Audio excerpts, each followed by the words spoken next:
അപ്പോൾ വൈറ്റ് എന്ന് പറയുന്നത് 7 നിറങ്ങളുടെ ഒരു സംയോജനമാണ്.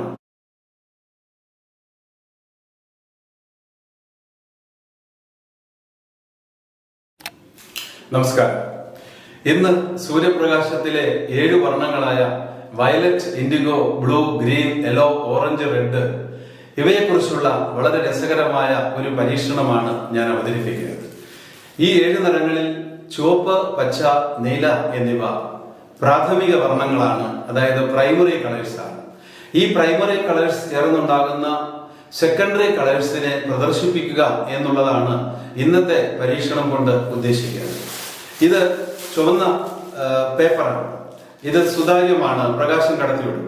പക്ഷെ ഇതിലേക്ക് ടോർച്ച് അടിക്കുന്ന സമയത്ത് നമുക്ക് കാണാം ചുവന്ന ലൈറ്റ് മാത്രമാണ് കടത്തിവിടുന്നത്.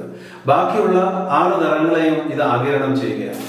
അതേസമയം ഈ പച്ച പേപ്പറിലൂടെ നമ്മൾ കടത്തിവിടുന്ന സമയത്ത്, പ്രകാശം കടത്തിവിടുന്ന സമയത്ത് പച്ച നിറം മാത്രമാണ് നമുക്ക് കാണാൻ സാധിക്കുന്നത്. കാരണം പച്ചയെ മാത്രമേ ഇത് കടത്തിവിടുന്നുള്ളൂ. ബാക്കിയുള്ള 6 നിറങ്ങളെയും ഇത് ആഗിരണം ചെയ്യുകയാണ്. അതേസമയം ഈ നീല പേപ്പറിലൂടെ നമ്മൾ പ്രകാശത്തിനെ ഒന്ന് കടത്തിവിടുമ്പോൾ അത് നീലയെ മാത്രമാണ് കടത്തിവിടുന്നത്. ബാക്കിയുള്ള നിറങ്ങളെ ഒന്നും അത് കടത്തിവിടുന്നില്ല. ബാക്കിയുള്ള 6 നിറങ്ങളെയും അത് ആഗിരണം ചെയ്യുകയാണ്. ഈ മഞ്ഞ പേപ്പറിലൂടെ നമ്മൾ പ്രകാശം കടത്തിവിടുന്ന സമയത്ത് അത് മഞ്ഞയെ മാത്രമാണ് കടത്തിവിടുന്നത്. അപ്പോൾ അത് ബാക്കിയുള്ള കളറുകളെ കടത്തിവിടുന്നില്ല എന്ന് നമുക്ക് കാണാൻ സാധിക്കും. ഇനി നമുക്ക് പ്രാഥമിക വർണ്ണങ്ങൾ ചേർന്നുണ്ടാകുന്ന സെക്കൻഡറി വർണ്ണങ്ങളെ കുറിച്ചുള്ള രസകരമായ കാഴ്ചകൾ കാണാം. അതിലേക്ക് ഞാൻ നിങ്ങളെ എല്ലാവരെയും ക്ഷണിക്കുന്നു.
രസകരമായ ആ നിറങ്ങളുടെ സംയോജനം നമ്മൾ കണ്ടു കാണും. ചുവപ്പും പച്ചയും ചേർന്നുണ്ടാകുന്ന മഞ്ഞയും, ചുവപ്പും നീലയും ചേർന്നുണ്ടാകുന്ന മജന്തയും, അതുപോലെ പച്ചയും നീലയും ചേർന്നുണ്ടാകുന്ന സിയനും എല്ലാം നമ്മൾ കണ്ടിട്ടുണ്ടാവുമല്ലോ. അതേസമയം ഈ 3 വർണ്ണങ്ങളും കൂടെ ഒന്നായിട്ട് ചേരുമ്പോൾ അത് വെള്ളയായി മാറും. അപ്പോൾ വൈറ്റ് എന്ന് പറയുന്നത് 7 നിറങ്ങളുടെ ഒരു സംയോജനമാണ്. ആ 7 നിറങ്ങളിൽ പ്രൈമറി കളേഴ്സ് ആയിട്ടുള്ള പച്ചയും ചുവപ്പും നീലയും ചേരുമ്പോൾ അത് വൈറ്റായി മാറുന്നു എന്നുള്ള ഒരു കാഴ്ചയും നമ്മൾ കണ്ടിട്ടുണ്ടാകും. ഇതേപോലെ രസകരമായ പല ശാസ്ത്രീയ പരീക്ഷണങ്ങളുമായി ഞാൻ വീണ്ടും വരുന്നതാണ്. നമസ്കാരം.